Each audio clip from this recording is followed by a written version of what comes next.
Nesse vídeo Ninja nós vamos falar sobre FIAGROS, fundos que investem no agronegócio. Uma classe de ativos relativamente nova, mas que vem ganhando aí bastante atenção dos investidores. E eu sou um deles. Eu tenho FIAGRO na minha carteira. Eu tenho dois ativos, na verdade, eu tenho já há um bom tempo, inclusive, eles vêm ganhando aí o ranking dos dividendos da minha carteira de fundos de papel, só que nesse vídeo a gente vai discutir outras coisas importantes acerca dessa classe de ativos. Além disso, vou mostrar um site para vocês que vocês podem acessar gratuitamente para poder fazer mais buscas exclusivamente sobre FIAGROS, beleza? Então peço o seu like e a sua inscrição porque esse vídeo aqui está bem legal, com certeza vai te trazer informações relevantes e que possam ampliar o seu conhecimento. Bom, você está vendo aí na tela, né? A minha distribuição dos fundos imobiliários, onde aqui nessa parte mais verdinha, 3% da minha carteira são FIAGROS. E eu tenho dois FIAGROS. Eu tenho o RZAG11, que ocupa a maior posição nos FIAGROS, 2,9% da minha carteira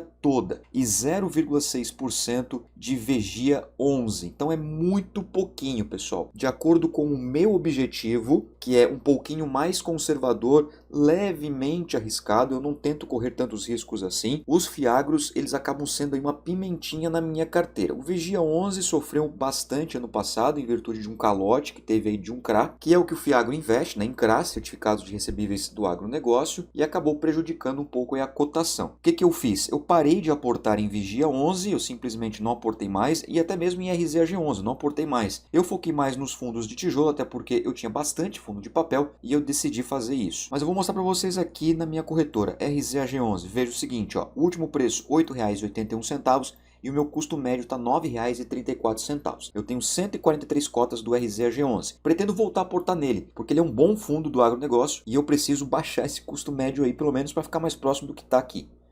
E esperar que ele consiga se recuperar e esperar que ele prospere aí no futuro. Mas olha só que legal, eu já recebi R$ 187,25 somente de dividendos. E o RZAG11, ó, ele ficou em segundo lugar no mês de janeiro e ele ficou em primeiro lugar no mês de fevereiro. Sem contar que ele ficou no top 5 do ano de 2023. Então é um fundo bem interessante, pretendo manter na carteira e pretendo voltar a comprar algumas cotas aí no próximo aporte. Agora, o VGIA 11 é que está dando um pouquinho de dor de cabeça, né? O meu custo médio está em R$ 9,42 e eu tenho...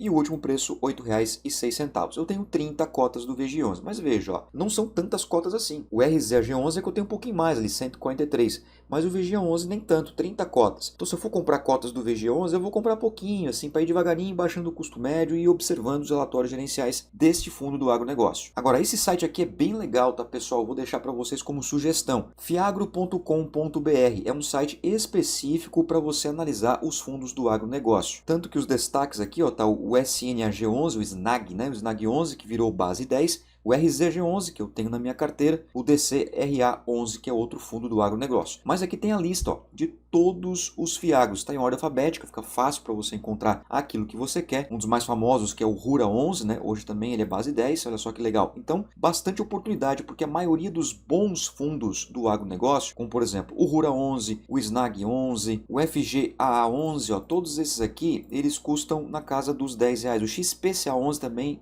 é um FIAGRO bem interessante e aqui você pode encontrar todas as informações, como por exemplo a cotação, né? Por exemplo, o XPCA11 também é um FIAGRO aí que está sofrendo um pouquinho nos últimos tempos para cá. Você pode encontrar o pagamento de dividendos para você conseguir ver nos gráficos aí como que anda o pagamento desse tipo de ativo e você pode também ver os relatórios gerenciais. Vou abrir um com vocês aqui, por exemplo, do SNAG11, o SNAG11, né? Que os investidores vêm falando bastante. Aqui, ó, 6 de fevereiro, o último relatório gerencial que tem aqui registrado, é só você clicar que já abre aqui, ó, bonitinho para você fazer a sua análise. Muito legal mesmo, né? Então você pode ver aqui a carteira de CRAs, que é para onde os meus olhos sempre vão, né? Eu quero saber quais são essas dívidas. Ó, você pode ver aqui, ó, CRA pulverizado Boa Safra ocupando 66,8% do PL. Aí você pensa, meu Deus, é muito alto. Realmente é muito alto. Mas tem uma tabelinha aqui abaixo que eles mostram quem que está dentro dessa participação de lucros ali, né? Daqueles 66,8%. Olha só a quantidade aqui, né? Basicamente na região centro-oeste do Brasil, né? Mato Grosso, Goiás, mas também tem um pouquinho de sudeste, como é o caso de Minas Gerais, especificamente neste CRA aqui, né, de 66,8%. É um fundo um pouquinho mais seguro,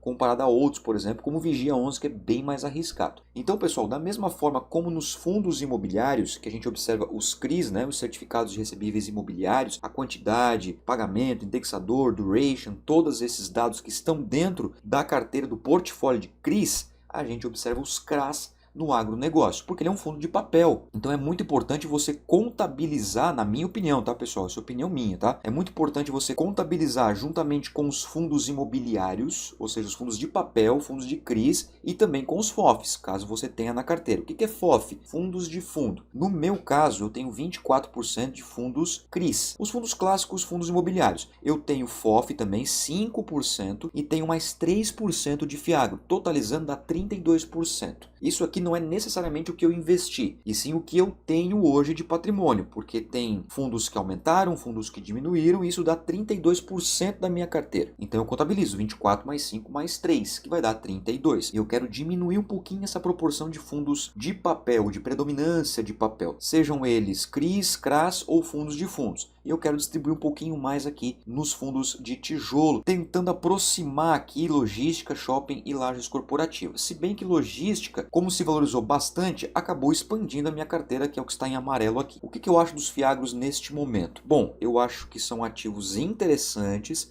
são novos, e que se você tem aí a intenção de viver de renda, você que tem aí um estilo mais conservador, levemente arrojado, eu acredito que os FIAGROS devam compor uma pequena parcela aí da sua carteira. Beleza, Ninja? Agora eu quero saber de você. Você tem FIAGRO na sua carteira? Eu tenho o RZAG11 e o VGIA11. Eu estou estudando aí para ver se eu vou entrar em mais um fundo do agronegócio, mas é claro que eu vou trazer para vocês isso num futuro, vou deixar no suspense. Coloca para mim aqui também se você está no prejuízo ou está no lucro em relação ao valor da cota. Vamos conversar, que isso é muito importante para a gente continuar crescendo em busca da nossa liberdade financeira. Combinado?